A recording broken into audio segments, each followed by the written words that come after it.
ಗೃಹ ಸಚಿವರ ತವರಿನಲ್ಲಿ gas cylinder ಜಾಲ ಪತ್ತೆಯಾಗಿರುವಂತಹದ್ದು.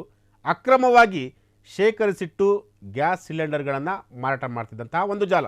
ಬಡವರಿಗೆ ಸೇರಬೇಕಾದಂತಹ ಉಜ್ವಲ ಯೋಜನೆಯ ಸಿಲಿಂಡರ್ಗಳು, ಆದರೆ ಕಮರ್ಷಿಯಲ್ ಸಿಲಿಂಡರ್, ಆದರೆ ಆ ಸಿಲಿಂಡರ್ಗಳನ್ನು ಕಮರ್ಷಿಯಲ್ ಆಗಿ ಸಿಲಿಂಡರ್ ರೀಫಿಲ್ಲಿಂಗ್ ಮಾಡ್ತಿದ್ದಂತಹ ಒಂದು ಜಾಲ ಈಗ ತುಮಕೂರಿನಲ್ಲಿ ಪತ್ತೆಯಾಗಿರುವಂತಹದ್ದು. ಎಸ್, ಇದು ಗೃಹ ಸಚಿವರ ತವರಿನಲ್ಲಿ ಗ್ಯಾಸ್ ಸಿಲಿಂಡರ್ಗಳ ಒಂದು ಜಾಲ ಈಗ ಪತ್ತೆಯಾಗಿರುವಂತಹದ್ದು.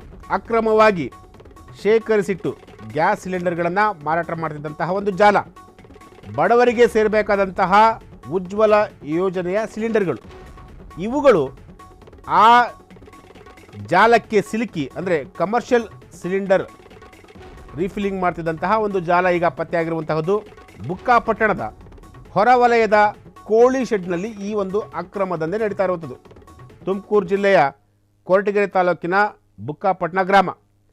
ಫಾತಿಮಾ ಬಿ ಎಂಬುವರಿಗೆ ಸೇರಿದ ಜಮೀನಿನಲ್ಲಿರುವ ಕೋಳಿ ಶೆಡ್ಡು. ಗ್ಯಾಸ್ ದಂಧೆ ಬಗ್ಗೆ ಖಚಿತ ಮಾಹಿತಿ ತಿಳಿದಂತಹ ಪೊಲೀಸರು ಕೊರಟಗೆರೆಯ ಎಸ್ಐ ಅನಿಲ್ ಹಾಗೂ PSI ಚೇತನ್ ಕುಮಾರ್ ಇವರ ಒಂದು ತಂಡ ಈ ಒಂದು ಗ್ಯಾಸ್ ಸಿಲಿಂಡರ್ ಜಾಲದ ಮೇಲೆ ದಾಳಿಯನ್ನು ಮಾಡಿರುವಂತಹದ್ದು. ಈ ದಂಧೆಯಲ್ಲಿ ಹಲವು ಗಣ್ಯರ ಹೆಸರುಗಳು ಕೂಡ ಈಗ ಕೇಳಿ ಬರ್ತಾ ಇದೆ. ಸದ್ಯಕ್ಕೆ ಕೊರಟಗೆರೆ ಪೊಲೀಸರು ಈ ಒಂದು ಪ್ರಕರಣವನ್ನು ದಾಖಲಿಸಿಕೊಂಡು ತನಿಖೆ ಕೂಡ ಮಾಡ್ತಿರುವಂತಹದ್ದು.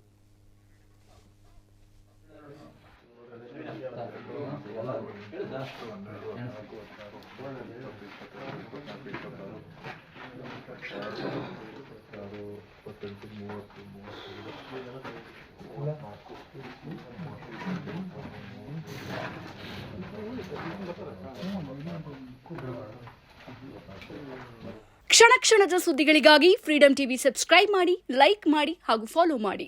ಹೊಸ ಸುದ್ದಿಗಳ ನೋಟಿಫಿಕೇಶನ್ಗಾಗಿ ಬೆಲ್ ಐಕಾನ್ ಮೇಲೆ ಕ್ಲಿಕ್ ಮಾಡಿ.